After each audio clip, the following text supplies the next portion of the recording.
म आफू विगत 6 वर्ष अगाडि जब प्रोस्टेट ग्रन्थीको समस्याबाट पीडित भएँ, त्यो बेलादेखि मैले सामाजिक सञ्जालमा भेटेको एउटा मसाज विधि अपनाइरहेको छु। यो विधि अपनाउँदाखेरि मलाई प्रोस्टेट ग्रन्थीको समस्यामा सहजता महसुस भएको छ। अहिले मलाई कुनै पनि समस्या छैन। मैले कुनै पनि औषधि खाएको छैन। यदि यहाँहरू पनि चाहनुहुन्छ भनेदेखि त्यो विधि म प्रदर्शन गरेर देखाउन सक्छु। यहाँहरूलाई आफू गर्न चाहनुहुन्छ भनेदेखि त्यो प्रयोजनको लागि सिकाउन सक्छु भनेर एउटा भिडियो राखेको थिएँ। त्यही प्रयोजनको लागि आज म यहाँ उपस्थित भएको छु। मैले त्यो विधि कसरी गरेँ, कुन समय गरेँ, कति समय गरेँ, म यो विधि प्रदर्शन गरेर देखाउँछु। एकैछिन हेर्नुहोला। जब म नुहाउन गएँ दैनिक, त्यो बेलामा कपडा खोलेको हुन्छ। जब साबुन लगाइन्छ चिप्लो हुन्छ। चिप्लो भइसकिसकेपछि मसाज गर्नलाई सजिलो हुन्छ। मैले कसरी मसाज गरेँ भनेदेखि यो मलद्वारको मुखपट्टिबाट अण्डकोशको फेदसम्म, पुरुष जननेन्द्रियको फेदसम्म, त्यहाँ बिचमा एउटा ग्रन्थि हुन्छ। त्यो भाग अलिक कडा कडा हुन्छ। यसरी मसाज गरेँ, तर मलद्वारमा अम्ला छिराएर होइन नि, बाहिरपट्टिबाट नै यसरी मसाज गरेँ। त्यो ग्रन्थिलाई हल्लाइदिएँ, यसरी हल्लाइदिएँ। र अर्को तरिका भनेको यसरी हातलाई अण्डकोशको फेदमा तल यसरी राख्ने, त्यहाँ पनि एउटा ग्रन्थि हुन्छ।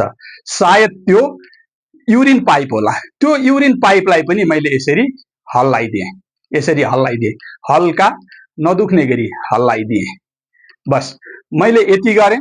र अर्को तरिका भनेको यो हाम्रो नाभिभन्दा तल पुरुष जननेन्द्रियको उँभोपट्टिको फेद भाग हो, यहाँ यसरी मसाज गरेँ, हल्लाएँ। मैले यो विधि दिनमा 5 मिनेट गरेँ।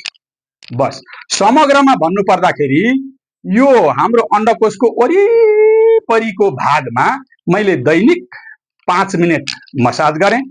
जब मैले यो मसाज विधि अपनाएँ, मलाई पहिलाका समस्याहरू हराएर गए।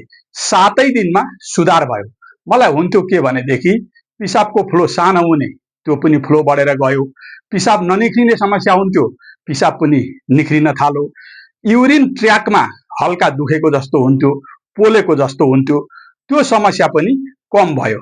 अहिले मलाई चाहिँ नि ती समस्याहरू छैनन्। 6 वर्ष भयो मैले यो विधि अपनाएको। अहिलेसम्म कुनै पनि औषधि खाएको छैन। यसर्थ यहाँहरू पनि यो विधि यदि गर्न चाहनुहुन्छ भनेदेखि त्यही प्रयोजनको लागि यहाँ मैले बताएको हुँ। इच्छा लाग्छ गर्नुस्, इच्छा लाग्दैन नगर्नुस्। तर म एउटा कुरा के भन्छु भनेदेखि यो विधि अपनाउँदाखेरि प्रोस्टेट ग्रन्थीको समस्या ज्यादै धेरै छ, धेरै संक्रमण भएको छ भनेदेखि यो विधिले फाइदा नगर्न सक्छ। तर यदि सुरुवाती अवस्था छ, औषधि खानुपर्ने अवस्था भएको छ भनेदेखि यो विधि अपनाउँदाखेरि फाइदा हुन सक्छ। र अर्को कुरो, म यो प्रोस्टेट ग्रन्थीको रोगको उपचारकर्ता होइन, म चिकित्सक होइन, म कुनै योगाचार्य होइन, गुरु होइन, एउटा सामान्य घर गृहस्थ गरेर बसेको व्यक्ति हो। बस तर मैले यो विधि अपनाउँदाखेरि मलाई फाइदा भयो। अरू मलाई अहिलेसम्म त्यस्तो कुनै पनि समस्या छैन।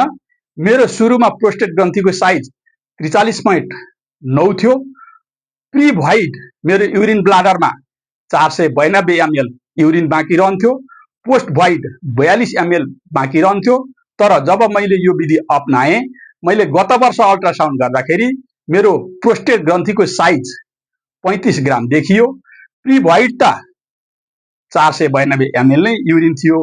पोस्ट भ्वाइड 11 ml युरिन बाँकी देखियो। बस मलाई अहिलेसम्म त्यस्तो धेरै समस्या छैन। मैले कुनै पनि औषधि खाएको छैन।